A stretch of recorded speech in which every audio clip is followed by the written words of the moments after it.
Eu queria começar hoje uma nova série de ministrações, foi divulgado nas redes sociais. Nós vamos estar meditando sobre temas estranhos, esquisitos, situações, textos na Bíblia, durante 5 domingos. O nome dessa série é Isso é Estranho. E hoje nós vamos ler segundo livro dos Reis, capítulo 6, de 1 a 7. Eu queria convidar você nesse momento, então, a abrir a Bíblia no segundo livro dos Reis, no Antigo Testamento, ou o seu tablet, seu smartphone, se você preferir acompanhar pelo telão. O texto da palavra de Deus estará sendo exibido para que nós possamos acompanhar atentamente a leitura da palavra do Senhor, e vamos estar ministrando nesse texto maravilhoso de 2 Reis 6, de 1 a 7. Diz assim a palavra: os filhos dos profetas disseram a Eliseu: eis que o lugar em que habitamos diante da tua face é estreito demais para nós. Vamos, pois, até o Jordão, tomemos de lá cada um de nós uma viga, e ali edifiquemos para nós um lugar em que habitemos. Respondeu ele: ide. Disse-lhe um deles: digna-te de ir com os teus servos. E ele respondeu: eu irei. Assim foi com eles, e chegando eles ao Jordão, cortavam madeira. Mas sucedeu que, ao derrubar um deles uma viga, o ferro do machado caiu na água, e ele clamou dizendo: ai, meu senhor, ele é emprestado. Perguntou o homem de Deus: onde caiu? E ele mostrou o lugar. Então Eliseu cortou um pau e o lançou ali, e fez flutuar o ferro. E disse: tira-o. E ele estendeu a mão e o tomou. Até aqui vamos orar ao Senhor mais uma vez. Feche os seus olhos, por favor. Pai, obrigado por tua palavra, obrigado por essa noite tão maravilhosa, pela oportunidade tão preciosa de estarmos reunidos como igreja para ouvir a tua voz. Fala conosco, Senhor. Tu és um Deus extraordinário, não há limites para o teu poder. E nós queremos experimentar o teu sobrenatural nas nossas vidas, ainda que vivendo no século 21, cercados de tanta tecnologia, de tantas facilidades. Nós cremos que o Senhor continua sendo o mesmo ontem, hoje e eternamente. Por isso, nessa noite, abrimos nossos corações para que sejamos iluminados pela revelação do Santo Espírito e possamos receber a tua palavra, que é viva e eficaz. Nós oramos em nome de Jesus. Amém e graças a Deus. Amém? Posso ouvir o seu amém?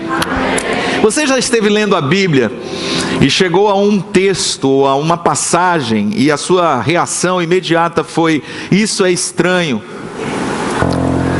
Porque a Bíblia está cheia de textos assim. A gente está lendo e de repente esbarra com um texto como esse. A gente lê e para pensar um pouco. Parece que a nossa mente não quer acreditar no que a gente está lendo. É algo inusitado demais, é estranho demais. Talvez você seja mais espiritual do que eu, e isso nunca aconteceu com você, porque nada que você lê na Bíblia você acha estranho. Isso é estranho. Se você for honesto, honesta, você vai admitir que existem muitas coisas na Bíblia que são inexplicáveis e que são difíceis para o nosso raciocínio, para a nossa mente assimilar e compreender. Depois que Eliseu curou Naamã, ele se tornou uma celebridade. Foi notícia em toda a terra de Israel aquilo que aconteceu com aquele general da Síria que veio e recebeu do profeta uma palavra e foi curado da lepra. Isso aconteceu no capítulo anterior, no capítulo 5 de 2 Reis. E depois desse episódio tão fantástico da cura de Naamã, o leproso, muitos discípulos apareceram para quererem aprender com o Eliseu o ofício de profeta. Portanto, esse texto começa falando dos filhos dos profetas, mas esses filhos dos profetas aqui não são filhos biológicos, não são filhos naturais, são discípulos. É uma forma de se referir aos discípulos dos profetas, porque eles chamavam naquela época o profeta de meu pai.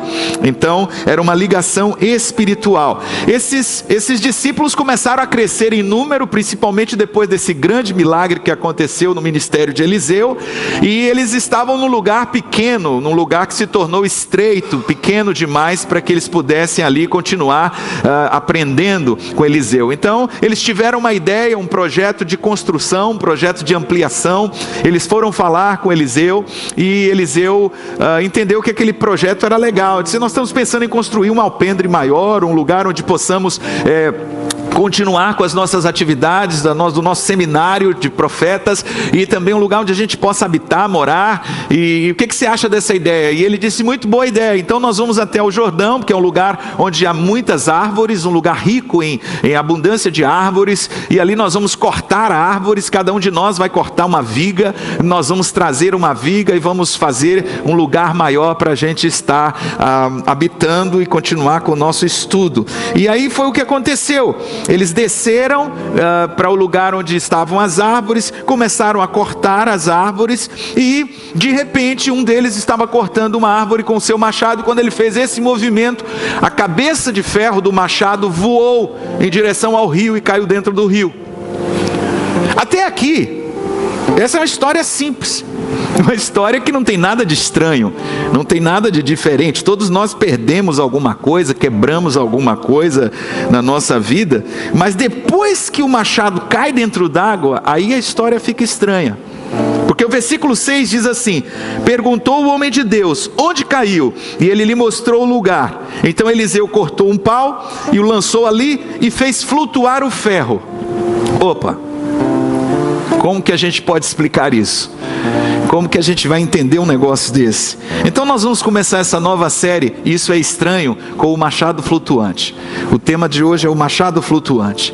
E a primeira lição que esse texto me ensina, nos ensina, e que eu acho maravilhosa, é que Deus, o nosso Deus, se importa com as coisas pequenas na minha vida.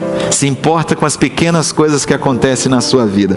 Meu primeiro pensamento quando eu estava preparando essa mensagem foi: será que Deus realmente se importa com coisas pequenas que acontecem no meu dia a dia? Por exemplo, no meu trabalho, porque esse homem estava trabalhando.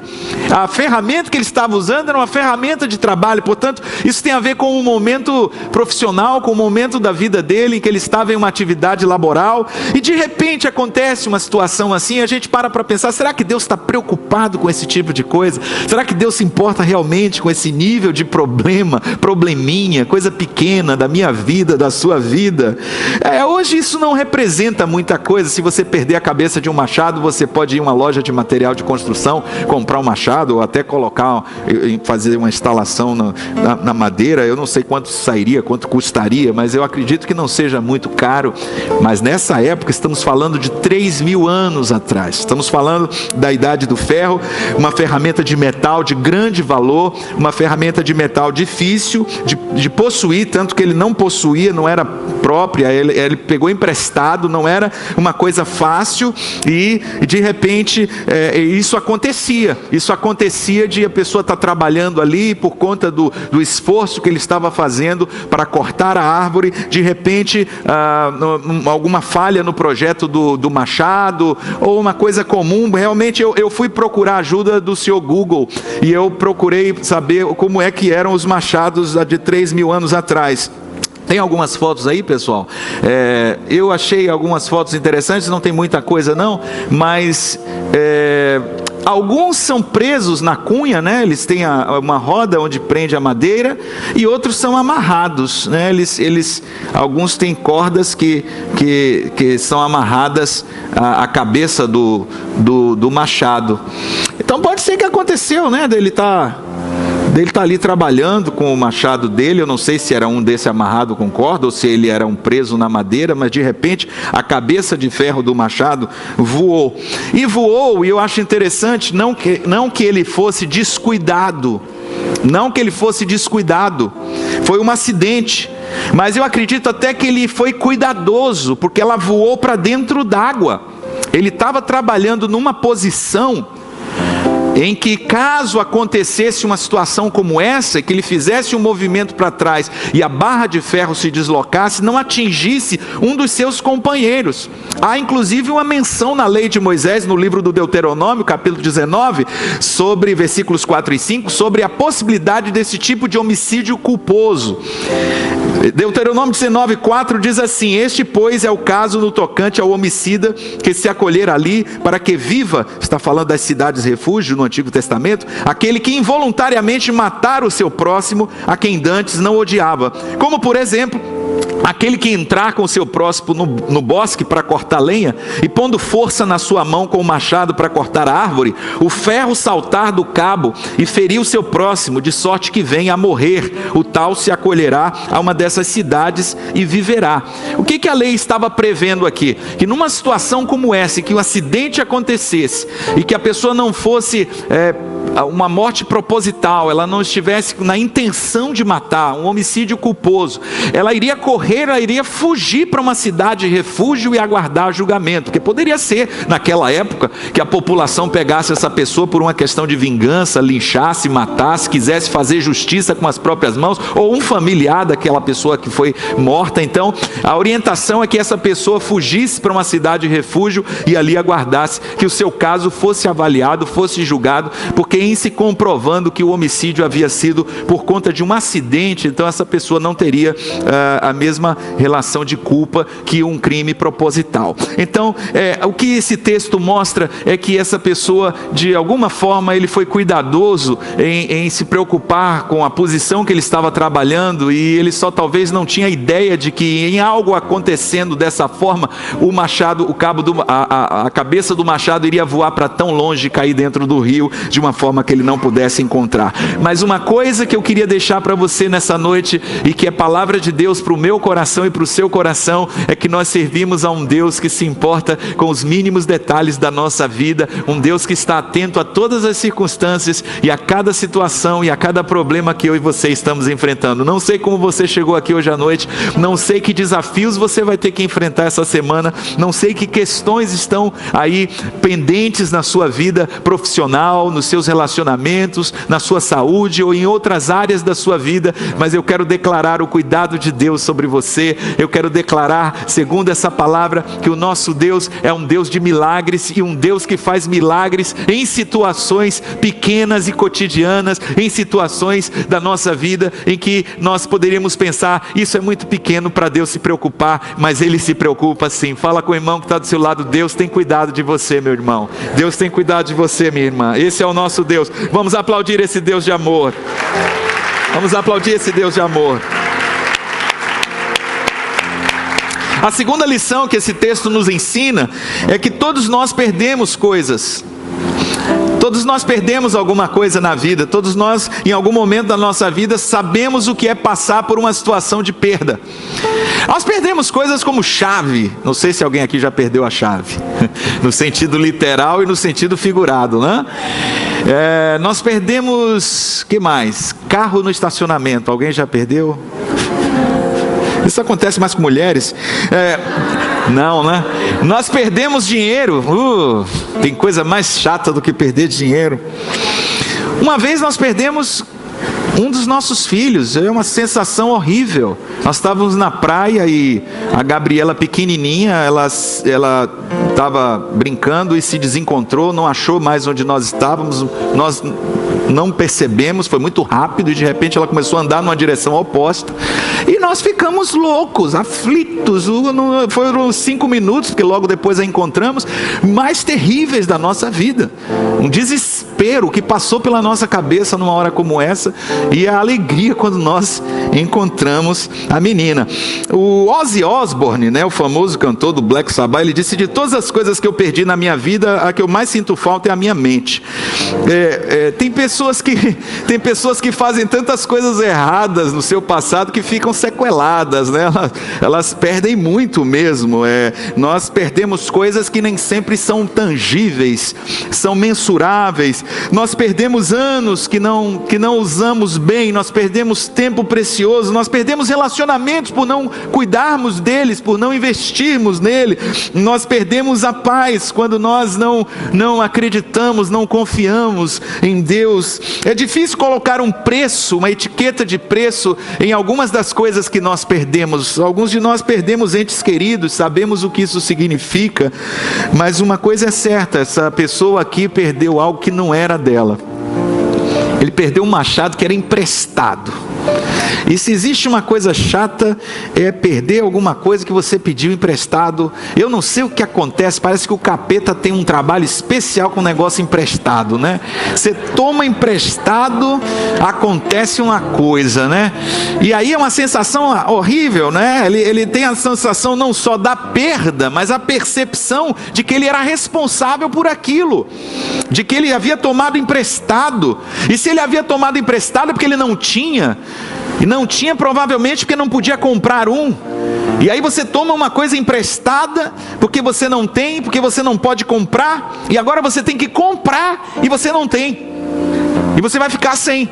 Porque o que você comprar não vai ser seu, vai ser comprar para dar para a pessoa. E você está entendendo o que eu estou falando? É uma situação bem complicada. Ele já não tinha. E ele não tinha como comprar. E agora ele perde. E ele tem que comprar. Só que ele compra para entregar para o outro e não fica com nada. Por isso que nessa hora ele abre a boca e diz: ai, meu Senhor, era emprestado. E eu pensei que se nós estivéssemos aprofundando o nosso relacionamento com Deus, nós iríamos perceber com mais clareza todos os dias que tudo que nós temos nessa vida é emprestado. Você realmente não é dono de nada. Eu não sou dono de nada. A vida nos foi dada por Deus e nós vamos devolver para Ele. E tudo que nós temos nesta vida não é nosso, é emprestado, porque nós não vamos levar nada daqui. Então é interessante como esse texto fala ao coração da gente sobre esta realidade existencial e como ela acontece todos os dias na nossa vida, numa relação de troca que nós temos não só com as pessoas ao nosso redor, mas principalmente com o nosso Criador. A terceira lição que esse texto nos ensina é que nós podemos e devemos confiar os nossos problemas a Deus. Nós precisamos aprender a levar nossas necessidades a Deus. E o ponto interessante aqui, como eu falei no início, é que Deus, Ele está atento a essas situações. A gente pode até achar que não é matéria para Deus se ocupar. A gente pode até achar, dizer, não, isso aqui eu vou tentar resolver, porque é uma coisa muito pequena para Deus estar fazendo algo, já que Deus é tão grande, tão grandioso, isso não pode ser da alçada dele, acho que ele não está nem interessado. Aliás, é por isso que as pessoas acreditam em santos, né? Eu acho que elas pensam assim que Deus é tão ocupado, Deus tem tantas outras coisas mais importantes para fazer, que Ele vai delegando aí algumas dessas atividades para os chamados santos. E aí tem santo para tudo que é problema, santo para tudo que é situação, como se Deus não fosse capaz de cuidar dos nossos problemas. E o que esse texto está dizendo aqui é que Ele cuida sim. E é interessante que o rapaz não pediu nada ao profeta. Não há uma oração aqui, não há uma petição, não há uma fala, ele apenas exclama, ele suspira, ele expressa a sua frustração, a sua indignação naquele momento. Ele diz: ai, meu Senhor, era emprestado. E eu acho interessante aqui que nesse momento, obviamente, ele conhecia o profeta Eliseu. Ele conhecia o profeta Eliseu, ele sabia quem era Eliseu. Há uma diferença muito grande quando você conhece a Deus, quando você conhece o seu Deus. Há uma diferença grande entre você dizer que serve a Deus, que vem à igreja, que está na igreja, mas você não conhece a Deus, você não conhece o seu Deus. Ele conhecia Eliseu, ele sabia que Eliseu era alguém que poderia fazer algo por ele. Ele sabia que Eliseu estava ali e ele era um homem de Deus, e se alguém podia fazer algo por ele ali, era Eliseu. Ele não poderia fazer nada, não havia nada que ele pudesse fazer agora que ele perdera o seu machado, porque se ele tivesse alguma coisa para fazer, ele teria encontrado o machado por si mesmo. Mas no momento que ele exclama, ele não está apenas choramingando, ele não está apenas reclamando, ele tem um problema e ele compartilha esse problema com alguém que pode de alguma forma ajudá-lo, e esse alguém é Eliseu. Eu queria que você acompanhasse isso comigo aqui, porque muitas vezes nós dizemos que cremos em Deus, que cremos no amor de Deus, que cremos que Deus se importa conosco, mas se nós cremos que realmente Deus é um ser pessoal, um Deus amoroso, um Deus cuidadoso, um Deus que é Pai, um Deus que está presente, sobretudo na hora da angústia, nós precisamos compreender que esse Deus está interessado em nos ajudar nas nossas dificuldades. A primeira carta de Pedro, no capítulo 5, versículo 7, declara: lançando sobre Ele toda a vossa ansiedade, porque Ele tem cuidado de vós. Deus tem cuidado de você, meu irmão, e é por isso que a palavra de Deus diz que todas as suas dificuldades, todos os seus problemas, tudo que for motivo de ansiedade aí no seu coração, tudo que possa ser alguma preocupação, você pode colocar diante do Senhor, porque Ele é fiel. Interessante que existe uma diferença entre reclamar, existe uma diferença entre murmurar, existe uma diferença aqui entre clamar. O que esse homem está fazendo, portanto, não é murmurar, não é reclamar, porque murmurar, você murmura com você mesmo. Murmurar é um discurso de impotência. A reclamação, a murmuração é só o atestado da sua incompetência, que você não é capaz de fazer nem de resolver, e aí você começa a reclamar, a murmurar. Mas o clamor é diferente. Você abre seu coração, e na Bíblia está cheio de gente rasgando o coração e falando das suas frustrações, falando dos seus fracassos, falando dos seus problemas, para quem pode dar jeito, para quem tem poder para resolver. É por isso que você tem que parar de murmurar e começar a confiar e a clamar e a colocar diante do Senhor cada uma das suas dificuldades, porque Ele é fiel e porque Ele tem cuidado de nós, é o que diz a sua palavra. Mas com que frequência nós geralmente, quando apresentamos a Deus um problema, ainda queremos dizer para Ele como resolver, não é verdade? Queremos dizer para Deus como que Deus deve resolver o problema, como que Deus deve fazer. Nós já vamos com o problema e até com a solução, né? Nós já vamos dizendo para Deus o que nós queremos que Ele faça. Mas é preciso que eu e você aprendamos a confiar num Deus que pode consertar a nossa vida, restaurar as nossas veredas, endireitar os nossos caminhos, encontrar o que nós perdemos, consertar o que nós quebramos. Este Deus poderoso da restauração e da vida abundante é o Deus que tem cuidado de mim e de você. Será que você pode dar um glória a Deus nessa noite? Aplaudir o Senhor por seu cuidado mais uma vez. Aleluia! Então vamos voltar à história. Perguntou o homem de Deus: onde caiu? E ele mostrou o lugar, versículo 6. Então Eliseu cortou um pau e o lançou ali e fez flutuar o ferro.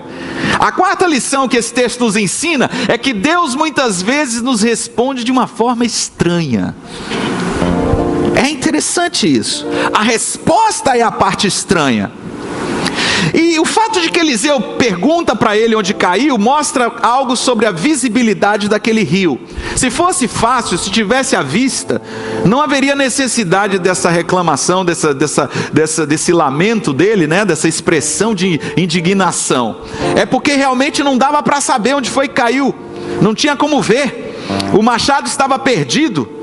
E ele pergunta então mais ou menos para ter uma ideia em que lugar do rio caiu. Aí a história já começa a ficar estranha, porque o rapaz sabe que caiu, mas não sabe exatamente aonde. Provavelmente quando ele olhou, viu voando, viu aquele momento da sua vida em que você vê alguma coisa fazendo bluft, caiu lá na água. E ele diz: caiu ali, mais ou menos por ali. E isso é Eliseu querendo fazer deste rapaz um parceiro na solução do problema que é dele. Há um envolvimento aqui do profeta com o jovem discípulo com respeito ao problema que aconteceu. E aí Eliseu corta um pedaço de pau, um pedaço de madeira, joga na água no lugar que aquele homem indicou, e acontece uma coisa estranha: o machado flutua. Como assim? Como assim? Não, peraí. Isso é o tipo de texto que a gente está lendo na Bíblia e que dá um nó na cabeça da gente, porque não tem explicação científica, não tem explicação racional, não tem nada que possa explicar esse tipo de coisa. Existe muita gente tentando explicar milagres na Bíblia, existem muitos estudiosos que esbarram nas questões sobrenaturais da Bíblia e procuram encontrar explicações, possíveis explicações da natureza, científicas. Mas num caso como esse, qual a explicação que você vai dar para uma situação dessa? dessa? Como que você vai explicar o machado feito de ferro, a cabeça do machado de ferro flutuar na água? Como isso é possível? Um comentarista sugeriu que quando Eliseu jogou o pedaço de madeira na água, ele estava transferindo a capacidade da madeira de flutuar para o ferro. É uma explicação mágica. É como se Eliseu fosse um feiticeiro, né? Um Harry Potter. Só posso imaginar Eliseu com aquele chapelão, né? de mago e com a varinha, né? E aí ele perguntando, é um pouco bizarra essa imaginação minha, às vezes ela vai longe, né? A bispa puxa a minha orelha às vezes em casa, mas eu fico imaginando essa conversa, né? Eliseu disse, onde caiu? Ali. E aí ele começa a conversar com os discípulos, chama todos os profetas e diz, o que flutua?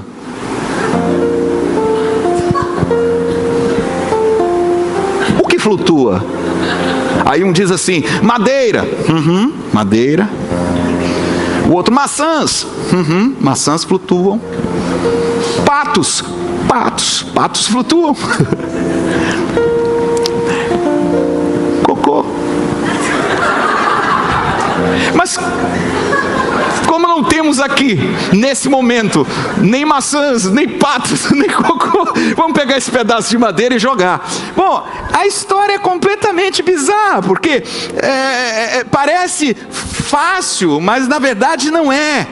É alguma coisa que ultrapassa a nossa compreensão. E o que isso me mostra? Isso me mostra a realidade de um Deus que será sempre Deus. Um Deus que será sempre sobrenatural. Um Deus que será sempre extraordinário. A Bíblia é um livro que nos confronta, que nos desafia exatamente nesses textos com respeito à fé que temos na possibilidade do impossível acontecer na nossa vida. E nós precisamos entender que isso é verdadeiramente fé. Quando você está diante de circunstâncias, de desafios e de problemas, e você abre seu coração para aquilo que Deus e somente Ele pode fazer na minha e na sua vida. Ninguém mais pode fazer o que só Deus pode fazer, porque para Deus nada é impossível. E se você acredita nesse Deus de milagres, nesse Deus do impossível, você tem vitória, você tem bênção, você tem poder, você tem respostas.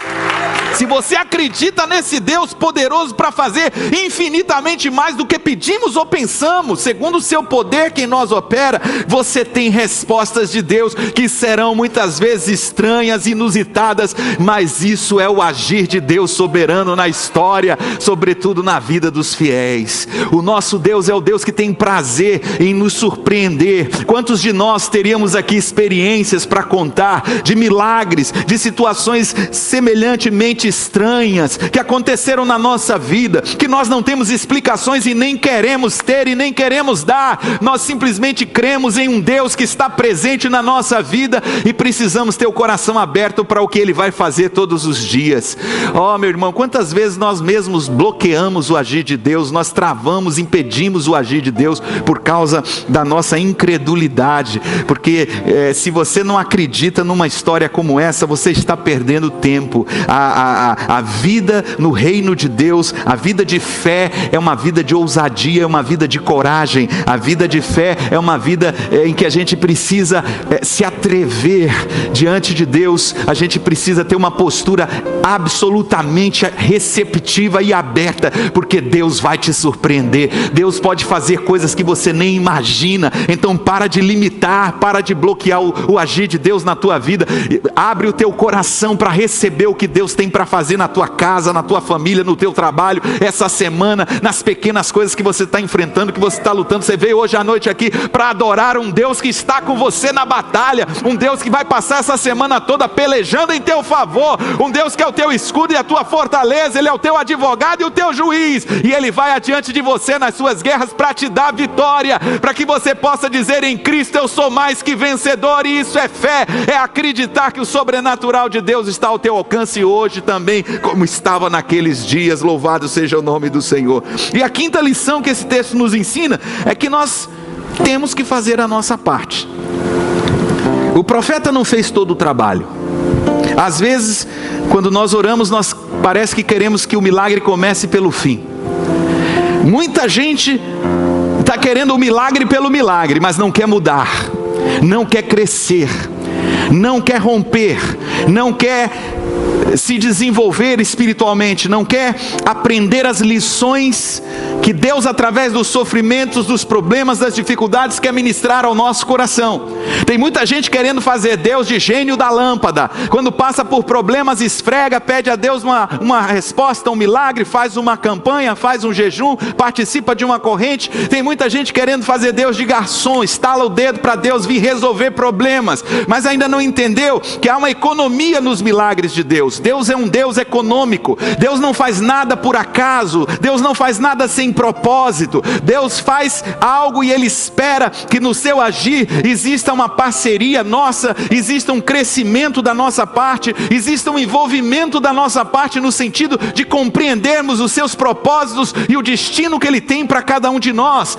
Porque muitas vezes nós estamos olhando apenas a situação, a circunstância, esperando uma resposta de Deus, mas não estamos abertos para o tratamento, para a correção, para o aprendizado que Ele quer nos dar através dessa prova. Deixa eu te explicar uma coisa: o Deus que te criou é um Deus muito sábio, inteligentíssimo, é a inteligência mais poderosa do universo, mas Ele nos dotou também com muita habilidade, com muita capacidade, com o bom senso. Ele nos dotou com juízo, Ele nos dotou com dons, Ele nos dotou com habilidades, com talentos, e Ele espera que eu e você, como seres inteligentes, estejamos usando a nossa mente, estejamos avançando dentro do projeto dele. Eliseu, naquele momento, de uma forma sobrenatural, fez a cabeça do machado flutuar na água, mas ele disse ao rapaz: tira-o, estende a tua mão e pega, estende a tua mão e pega rápido, porque o machado não vai ficar flutuando aí enquanto você está olhando, não. Mete a mão e pega logo, não perde tempo. Você deixou cair, o acidente aconteceu, você estava tendo um prejuízo, Deus entrou na história, a oportunidade apareceu, agarra, pega ela. Ele poderia ter feito o machado flutuar e vir voando na direção do rapaz, até acertar a cabeça dele de alguma forma, para ver se ele aprendia alguma coisa, mas ele não fez isso. Ele disse: pega, estende a tua mão e pega. É interessante que ele está aqui esperando que o discípulo faça alguma coisa, e é isso. Muitas vezes as pessoas estão orando: ai, Deus, abre uma porta de emprego para mim, e você fica em casa deitado na cama. Você acha que como esse emprego vai chegar para você? Se você não se levanta, se você não distribui currículos, se você não bate nas portas. A Bíblia diz: batei, e abri-se-vos-á. Existem coisas que só Deus pode fazer, mas existem outras que eu e você precisamos fazer. Nós precisamos sair da zona de conforto, nós precisamos assumir aquilo que Deus está colocando diante de nós. Eu entendo que a história acontece e o rapaz pega o machado, a cabeça do machado, coloca de volta no lugar e volta para trabalhar. E aí a história termina. Eu finalizo essa história assim. Eu imagino que naquele momento o machado flutuou, foi um negócio assim muito estranho mesmo. Ele pegou e disse assim: eu não vou questionar o que está acontecendo, que eu sei que é coisa de Deus. Pegou o machado, disse: glória a Deus, estou com o machado de volta, botou no lugar e voltou a trabalhar. A história acabou aí, não fala mais nada. Aí você pode estar perguntando: sim, o machado flutuou, e o que isso tem a ver comigo? O que essa história tem a ver com a minha vida hoje? E aí é que entra o grande aprendizado dessa pequena história estranha que está na palavra de Deus para mim e para você hoje aqui. Porque eu creio que todos nós nessa noite percebemos que há coisas na nossa vida que foram perdidas. Há coisas na nossa vida que ficaram para trás. Não apenas chaves, não apenas algumas coisas materiais que nós perdemos ao longo da nossa caminhada, mas nós perdemos muita inocência e muitas oportunidades na nossa vida. Há muitas coisas que nós olhamos para trás na nossa vida e é interessante que muitas vezes nós não conseguimos nos desprender delas. Nós perdemos e elas nos perseguem. Nós deixamos para trás, mas elas são como fantasmas que estão vindo atrás de nós. Há algumas coisas que eu e você não precisamos recuperar. Há algumas coisas que eu e você precisamos realmente deixar para trás. Há algumas coisas que eu e você precisamos que fique no nosso passado e seja sepultado e não volte mais. Por exemplo, os nossos pecados. Se você é um cristão, se você foi lavado no sangue de Jesus, foi batizado nas águas, seus pecados foram perdoados, e você pode dizer em nome de Jesus: graças graças a Deus por isso. O profeta Miqueias falou em Miqueias 7, 18 e 19: quem é Deus semelhante a ti, que perdoas a iniquidade e que te esqueces da transgressão do resto da tua herança? O Senhor não retém a sua ira para sempre, porque Ele se deleita na benignidade. Tornará a piedade de nós, pisará aos pés as nossas iniquidades. Tu lançarás todos os nossos pecados nas profundezas do mar. Deus jogou os seus pecados nas profundezas do oceano mais profundo, através da obra da cruz, por aquilo que Jesus fez. Deus realizou uma grande obra de salvação, e você não precisa mais se preocupar com seus pecados passados, porque eles foram lançados na profundeza dos mares, e Deus colocou ali uma placa: proibido pescar. Então isso não é coisa para a gente estar lembrando, isso não é coisa para a gente estar ressuscitando, isso não é coisa para a gente estar buscando de volta. E tem pessoas que infelizmente andam e acabam voltando para as velhas práticas, para os velhos pecados, não conseguiram se desprender. Deus as libertou, elas caminharam um tempo livres, mas depois elas voltaram atrás e se agarraram novamente aos velhos pecados, aos velhos hábitos, às velhas manias. Isso não é crescimento. Há coisas que eu e você não precisamos trazer de volta na nossa vida. Mas se você perdeu a alegria, e se você está aqui nessa noite e você precisa de alegria, eu quero te dizer que Deus tem como fazer a alegria voltar ao teu coração. Se você perdeu a sua paixão por Deus, o seu amor pelas coisas de Deus, pela obra de Deus, você está aqui diante de um Deus que é poderoso para trazer o fogo da presença dEle no seu coração e acender de novo a sua paixão pela obra do Senhor, pelo ministério que você deixou para trás. Se você perdeu a sua fé, se você perdeu a sua confiança, se você está aqui, quem sabe, preocupadíssima, se você está ansioso por alguma coisa, você está diante de um Deus que pode trazer paz ao teu coração, paz que excede ao teu entendimento, e Ele pode ministrar isso à tua vida hoje e agora mesmo. Pode ser que Ele esteja fazendo flutuar essa paz, esteja dizendo para você: agarre ela, tome posse dela, segure. Pode ser que Deus esteja trazendo uma grande resposta para você hoje à noite, e eu tenho certeza que Ele está dizendo para você: levanta a tua mão e segura, agarra, toma posse daquilo que eu estou te dando. Se você crê nisso, diga amém.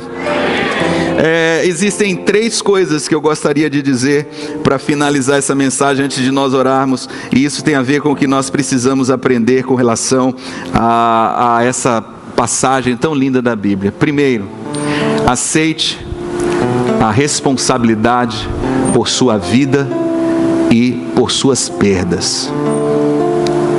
Esse texto fala de responsabilidade. Alguém aqui está assumindo responsabilidade pela sua perda e está fazendo a coisa certa, clamando diante de quem pode trazer solução para o seu problema. Não transfira a responsabilidade. O problema não é o seu marido, o problema não é a sua esposa, o problema não são os seus filhos, o problema não são os seus pais, o problema não é o seu passado, a sua família, o seu background, o problema não é o governo, não é o Michel Temer, não é a situação econômica do país. O problema não é para ser transferido. Assuma a responsabilidade pela sua vida. Essa é a mensagem mais importante que temos falado ao longo do nosso ministério. Se você quer ver mudança, se você quer crescer, se você quer ver coisas realmente acontecerem na sua vida, aprenda a assumir responsabilidade pelas suas escolhas, pelas suas decisões, pela sua própria vida e por suas perdas. Para de ficar transferindo responsabilidade, para de ficar se vitimizando, para de ficar com a síndrome do coitadinho de mim, se lamentando como se você fosse a mais miserável de todas as pessoas. Para de ficar se achando a pessoa mais amaldiçoada da face da terra porque está acontecendo um problema com você. Para de transferir responsabilidade, assume responsabilidade pela tua vida. É isso que Deus está falando conosco nessa noite. Em segundo lugar, reconheça onde você caiu em sua vida espiritual, onde você perdeu a cabeça do machado da sua vida espiritual, onde que as coisas começaram a dar errado, a darem para trás. Porque existe um momento na nossa vida em que às vezes esfriamos, caímos, nos afastamos, nos desviamos, deixamos as coisas acontecerem, e é por isso que o Senhor fala: lembra-te de onde caíste, arrepende-te, volta ao primeiro amor. A gente precisa lembrar como foi que tudo começou a se perder, como tudo começou a acontecer, como que você de repente começou a deixar de orar, a deixar de buscar a Deus, a deixar de servir a Deus. Onde que isso aconteceu? Como que aconteceu isso na tua vida? Como que essas coisas começaram a acontecer no teu casamento? Como que essas coisas começaram a acontecer na tua vida profissional, no teu empreendimento? Porque há muitas pessoas que ficam buscando culpados que ficam transferindo responsabilidades, mas não conseguem fazer essa anamnese que é tão importante para a saúde física, emocional, espiritual, profissional ou em qualquer área da nossa vida. Se você quer saúde financeira, se você quer uma vida abençoada e próspera, você não pode jamais deixar de olhar para o seu passado. E se você está vivendo uma situação que não é favorável hoje, começar a analisar de uma forma madura como que isso aconteceu, por que cheguei até aqui, de que forma as coisas aconteceram. Não mistifique, não coloque a culpa no diabo, não coloque a culpa nas circunstâncias. Pare de ficar projetando responsabilidade, transferindo responsabilidade, e reconheça onde foi que você caiu, onde foi que você errou, onde foi que você começou a permitir que certos pecados ou hábitos ou práticas estivessem dominando seu coração novamente. Como isso aconteceu? Quando isso aconteceu? Lembre-se de onde você caiu na sua vida espiritual. E por último, tome atitude. Tome atitude, tome ação para recuperar a sua vida espiritual. Deus é um Deus de oportunidades. Deus é o Deus da segunda, da terceira, da quarta, da quinta chance. Mas uma hora acaba. E Ele está te dando oportunidade hoje. E o machado está flutuando diante dos teus olhos. E o Senhor está dizendo: agarra a tua vida de volta. Agarra a unção, agarra a alegria, agarra a paz, agarra aquilo que só o Senhor pode te dar. E Ele está ministrando ao teu coração nessa noite.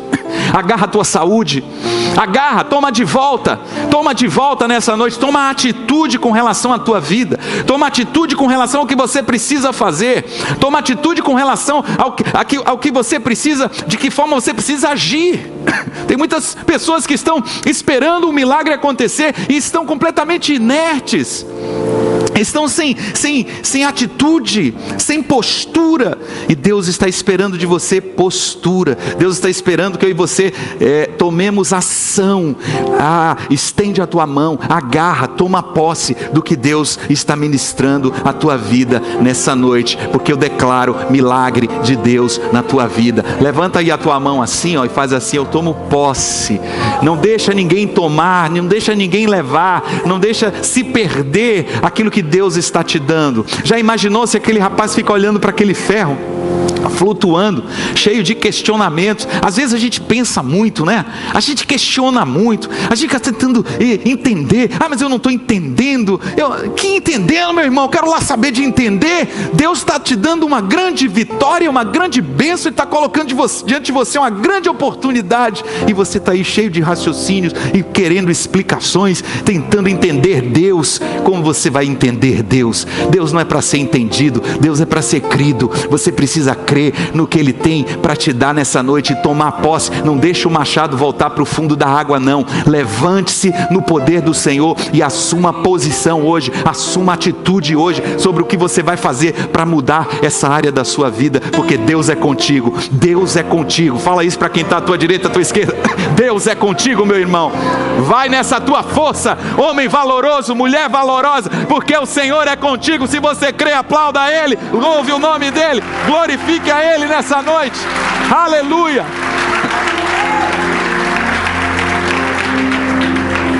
Eu queria orar com você. Na verdade, eu queria pedir para você fechar os seus olhos, colocar sua mão no seu coração. Se você está aqui hoje à noite e você precisa de uma intervenção sobrenatural de Deus em qualquer área da sua vida, e você reconhece isso, eu queria pedir para você, aí onde você está, ficar de pé. Com essa atitude, você está dizendo para Deus o seguinte: Senhor, o que eu não posso fazer, o Senhor vai fazer na minha vida. O que eu não sou capaz, o que não está ao meu alcance, o que para mim é impossível, eu creio que o Senhor é poderoso para fazer na minha vida, e por isso eu vou descansar, eu vou confiar, eu vou colocar nas tuas mãos esse meu problema, eu vou colocar nas tuas mãos essa situação na minha vida, eu vou entregar agora aos teus cuidados, porque eu sei que o Senhor tem cuidado de mim, e eu vou descansar. Mas aquilo que eu preciso fazer, aquilo que eu posso fazer, aquilo que depende de mim, aquilo que está ao meu alcance, aquilo que o Senhor me deu força, me deu inteligência, me deu capacidade para resolver, Eu não vou cruzar os meus braços. Eu vou mudar, eu vou crescer, eu vou romper, eu vou avançar, eu vou conquistar, eu vou, em nome do Senhor Jesus, experimentar o maior de todos os milagres do Senhor na minha vida. A virada radical está acontecendo agora. A virada da minha vida está acontecendo hoje à noite aqui. Eu assumo posição de homem de Deus, eu assumo posição de mulher de Deus e tomo de volta aquilo que eu preciso recuperar diante do Senhor. A minha vida de oração, a minha vida de testemunho, a minha vida de serviço, a minha vida de intimidade com o Senhor, os meus relacionamentos, a minha vida profissional, a minha prosperidade, o meu crescimento, eu estou tomando de volta hoje na autoridade do nome de Jesus. Pai, eu declaro nessa hora a unção do Senhor sobre cada vida nesse auditório, cada pessoa que está ouvindo, assistindo essa mensagem, pelo poder do Espírito Santo. Agora receba renovo do céu e receba poder, receba unção, receba força, receba graça abundante do Senhor no seu coração, receba consolo e refrigério, receba fogo, fogo que vem arder dentro do seu coração, trazendo paixão, trazendo avivamento, trazendo despertamento espiritual. Todo sono espiritual caia por terra nessa noite. Desperta tu que dormes, levanta-te dentre os mortos e Cristo te iluminará. A unção do Senhor resplandece sobre a tua vida nessa noite. A glória do Senhor resplandece sobre a tua vida nessa noite. Há respostas de Deus para você nessa noite. Tome posse dessa palavra, tome posse do que Deus está entregando nas tuas mãos essa noite. Tem gente que fez parte de uma reunião como esta e porque tomou posse a sua vida mudou. Deus fez algo extraordinário acontecer, algo estranho, algo inusitado está à sua espera. Algo tremendo de Deus vai acontecer na tua vida essa semana. Algo de Deus está vindo sobre a tua vida essa semana. Respostas do Senhor estão sendo liberadas nesta noite sobre a tua vida. Respostas de Deus estão descendo do trono, estão vindo do alto. Receba nessa noite as bênçãos do Senhor. Levante as suas mãos em nome de Jesus. Diga comigo: Pai Celestial, eu não duvido da tua palavra, eu creio que ela é a verdade. E se ela diz que o machado flutuou, foi assim que aconteceu mesmo, porque eu creio em um Deus que faz coisas impossíveis, um Deus que transcende as leis da natureza, um Deus que está acima das circunstâncias históricas, um Deus que é poderoso e que se assenta no trono do universo. Tu és o meu Deus, tu és o meu Pai, tu és a minha fortaleza, tu és a rocha da minha salvação. Eu creio nos teus milagres e eu tomo posse hoje da vitória do Senhor para a minha vida. Ainda essa semana eu verei a tua glória, em nome de Jesus. Amém, e amém, e amém, e amém, e amém, e amém, e amém, e amém, e amém, e amém, e amém, e amém, e amém, e amém.